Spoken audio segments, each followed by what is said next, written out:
সিমরিন লুবাবা, যাকে আমরা ছোটবেলায় সেই চঞ্চল শিশু শিল্পী হিসেবে চিনতাম, তিনি কি সত্যি এখন কারো ঘরণী? গ্ল্যামার জগৎকে অনেক আগেই বিদায় জানিয়েছেন, কিন্তু এবার যা ঘটালেন তাতে নেট পাড়ায় রীতিমতো শোরগোল পড়ে গেছে। হুট করে বিয়ের পিড়িতে লুবাবা, কিন্তু কে এই রহস্যময় পাত্র যাকে জীবনসঙ্গী হিসেবে বেছে নিলেন তিনি? ভিউয়ার্স, ঘটনার বিস্তারিত জানতে ভিডিওটি না টেনে সম্পূর্ণ দেখতে থাকুন। বেশ কিছুদিন ধরেই লুবাবার জীবনযাপনে এক আমূল পরিবর্তন লক্ষ্য করা যাচ্ছিল। সবিজের সেই ঝলমলে আলো থেকে নিজেকে গুটিয়ে নিয়ে তিনি বেছে নিয়েছিলেন এক শান্ত ও ধার্মিক জীবন। আর সেই পরিবর্তনে পূর্ণতা পেল সম্প্রতি এক সোশ্যাল মিডিয়ার পোস্টের মাধ্যমে। সবচেয়ে বড় চমক হলো লুবাবার বয়স এখন 16 বছর।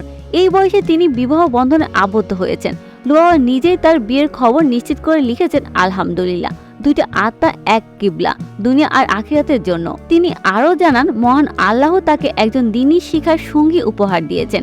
এই খবরটি আসার পরপরই ভক্তরা যেমন অবাক হয়েছেন, তেমনি প্রশংসার ভাসিয়েছেন তার এই সুন্দর সিদ্ধান্তকে। তবে রহস্যটা দানা বেঁধেছে অন্য জায়গায়। লুবাবা বিয়ের ছবি দিলেও সেখানে স্বামী পাতা নিজের কারো মুখে স্পষ্ট করেনি, এমনকি পাত্রের পরিচয় নিয়েও রেখেছেন চরম গোপনীয়তা। নেটিজেনদের মনে এখন একটাই প্রশ্ন, কে সৌভাগ্যবান ব্যক্তি? শোনা যাচ্ছে এই পাত্র নাকি বাইরের কেউ নন, বরং লুবাবার আগে থেকে খুব পরিচিত এবং এক ফ্যামিলি রিলেটিভ বা আত্মীয়। পারিবারিক ভাবেই নাকি এই বিয়ের সিদ্ধান্ত নেওয়া হয়েছে। তবে লুবাবা বা তার পরিবারের পক্ষ থেকে পাত্রের নাম পরিচয় এখনো গোপন রাখা হয়েছে।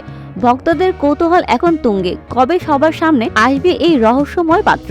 গ্ল্যামার জগতের হাতছানি ছেড়ে দিনের পথে লুবাবা, এই নতুন যাত্রা সত্যি অনুকরণীয়। 16 বছরের জীবনের নতুন অধ্যায় শুরু করা লুবাবা এবং তার জীবনসঙ্গীর জন্য আমাদের পক্ষ থেকে রইল অনেক অনেক শুভকামনা। তো ভিউয়ার্স, পাত্রের এই গোপনীয়তা নিয়ে আপনার মতামত কমেন্টে জানাতে ভুলবেন না। আর বিনোদন জগতের এমন এক্সক্লুসিভ গসিপ পেতে সাবস্ক্রাইব করুন আমাদের চ্যানেল স্টার গল্প বাংলা।